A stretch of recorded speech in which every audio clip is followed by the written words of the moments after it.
নমস্কার বন্ধুরা, মন কিচেনে আপনাদের সবাইকে স্বাগত। আশা করি আপনারা সবাই খুব ভালো আছেন।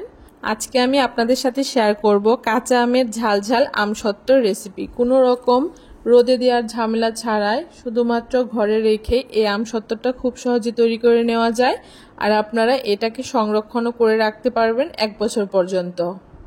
আমসত্ত্ব তৈরি করার জন্য এখানে আমি আম নিয়ে নিয়েছি। আপনারা আপনাদের পরিমাণ অনুযায়ী আমটা ব্যবহার করবেন। এখন আমগুলোকে খুব ভালো করে একটা পিলারের সাহায্যে খোসা ছাড়িয়ে নিচ্ছি। আপনারা চাইলে বটি দিয়েও এই কাজটা করে নিতে পারেন। খুব ভালো করে আমের খোসাগুলোকে ছাড়িয়ে নেব এক এক করে।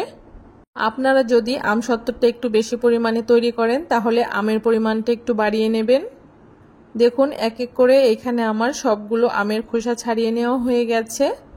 এখন আমগুলোকে আমি ছোট ছোট টুকরো করে কেটে নেব। আমসত্ত্ব দেওয়াতে কোনো রকম আঁটি ব্যবহার করব না, তাই শুধুমাত্র আমগুলোকে আঁটির থেকে আলাদা করে ছোট ছোট টুকরো করে কেটে নেব। এইভাবে করে ছোট ছোট টুকরো করে আমি আমগুলোকে কেটে নেব। সবগুলো আম একই রকম সাইজ করে কেটে নেব। আপনারা চাইলে গোটা আম প্রেসার কুকারে দিয়েও সেদ্ধ করে নিতে পারেন। দেখুন এখানে সবগুলো আম আমি ছোট ছোট টুকরো করে কেটে নিয়েছি। এখন আমগুলোকে আমি খুব ভালো করে 2 থেকে 3 বার ধুয়ে নেব। আমগুলোকে ধুয়ে জল ঝরিয়ে রেখে দেব।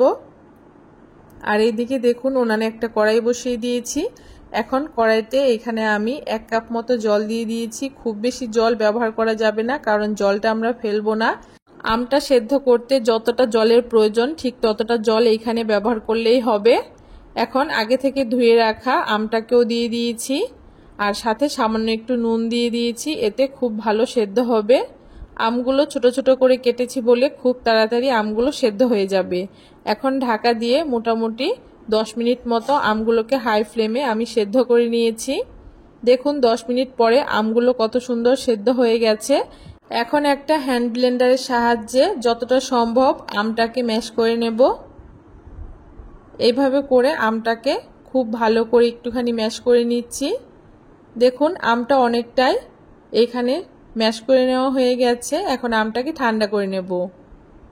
10 মিনিট পরে দেখুন আমটা খুব ভালো করে ঠান্ডা হয়ে গেছে। এখন একটা বাটির মধ্যে ছোট একটা ছাঁকনি নিয়ে ছাঁকনির উপরে আমটাকে দিয়ে খুব ভালো করে আমের পাল্পটাকে এখানে আমি সেঁকে নেব।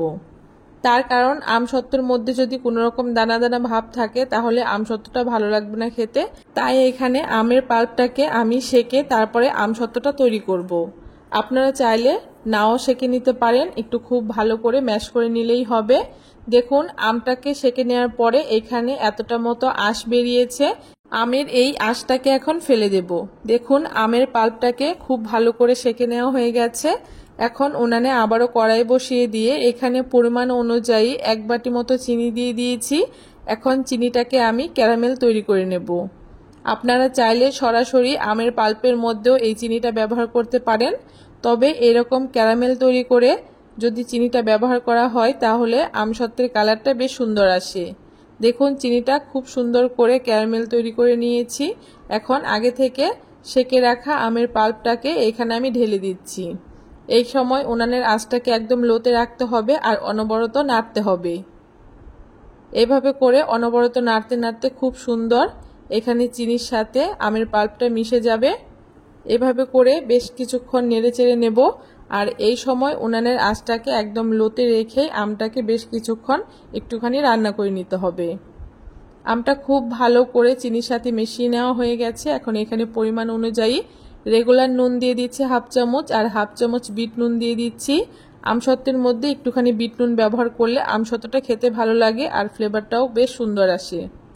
এখন এইভাবে করে বেশ কিছুক্ষণ একটুখানি নাড়িয়ে চাড়িয়ে রান্না করে নেব। আর যেহেতু এখানে আমি ঝাল ঝাল আমসত্ত্ব তৈরি করব, তাই এখানে ঝালের জন্য 1/2 চামচ মতো ঝাল লঙ্কার গুঁড়ো ব্যবহার করেছি। এখন লঙ্কার গুঁড়োটাকে আমের পাল্পের সাথে খুব ভালো করে নেড়েচেড়ে মিশিয়ে নেব। আপনারা চাইলে এখানে কিছুটা আচারের মশলাও ব্যবহার করতে পারেন, সেক্ষেত্রেও আমসত্ত্বটা খেতে বেশ ভালো লাগে।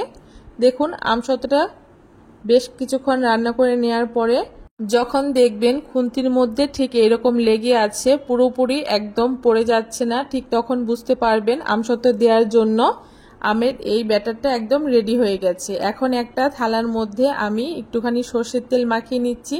অবশ্যই সর্ষের তেলটা মাখিয়ে নেবেন, তাহলে আমসত্ত্বটা যখন তুলতে যাবেন খুব সহজেই উঠে আসবে। এখন এই থালার মধ্যে আমি আমের যে পাল্পটা সেটাকে ঢেলে নিচ্ছি। আমের পাল্পটাকে দিয়ে খুব ভালো করে এখন এই থালাটাকে একটুখানি ঝাঁকিয়ে ঝাঁকিয়ে চারপাশটা ঘুরিয়ে নেব, তাহলেই দেখবেন খুব সুন্দর আমসত্ত্বটা বসে গেছে। এভাবে করে সামান্য একটুখানি ঝাঁকিয়ে নিলেই দেখবেন খুব সুন্দর আমসত্ত্বটা একদম গোল হয়ে গেছে চারপাশটা। আমসত্ত্বটা আমি থালার মধ্যে ঢেলে খুব সুন্দর করে পেতে নিয়েছি। এখন এটাকে আমি পাখার তলায় রেখে দেব একদিনের জন্য। একদিন পাখার তলায় রেখে দেওয়ার পরে এখানে দেখুন আমসত্ত্বটা কত সুন্দর শুকিয়ে গেছে আর দেখতে কতটা সুন্দর হয়েছে, কালারটা বেশ সুন্দর এসছে। আর দেখুন এটা সর্ষের তেল দেওয়ার কারণে খুব সহজেই উঠে আসছে, কোনো রকম লেগে যাচ্ছে না বা ছিঁড়ে যাচ্ছে না। এখন এটাকে আমি ছোট ছোট পিস পিস করে কেটে নেব। আপনারা চাইলে আপনাদের পছন্দ মতো যে কোনো শেপ দিয়ে আমসত্ত্বটাকে কেটে রেখে দিতে পারেন। আপনারা যদি আমসত্ত্বটা তৈরি করে বেশ অনেক দিন রেখে দিতে চান, তাহলে আমসত্ত্বটা যখন রান্না করে নেবেন তখন একটুখানি ভিনিগার দিয়ে দেবেন, তাহলে বেশ অনেক দিন পর্যন্ত আমসত্ত্বটা সংরক্ষণ করে রেখে দিতে পারবেন। দেখুন আমসত্ত্বটাকে আমি কেটে নিয়েছি আর দেখতে কতটা সুন্দর হয়েছে। দেখতে যতটা সুন্দর হয়েছে খেতে তার থেকেও বেশি সুন্দর হয়েছে। কালারটা কতটা সুন্দর হয়েছে দেখে বুঝতেই পারছেন। আপনারাও এভাবে করে একবার বাড়িতে কোনো রকম রোদে দেওয়ার ঝামেলা ছাড়া আমসত্ত্ব তৈরি করে দেখবেন, খেতে ভীষণই ভালো হয়। যদি ভালো লাগে আজকের ভিডিওটা অবশ্যই সবার সাথে শেয়ার করে দেবেন। আর আমার চ্যানেলে যদি নতুন বন্ধু হয়ে থাকেন অবশ্যই চ্যানেলটাকে সাবস্ক্রাইব করে দিয়ে পাশে থাকা বেল আইকনটি প্রেস করে বন্ধু হয়ে আমার চ্যানেলের পাশে থাকবেন।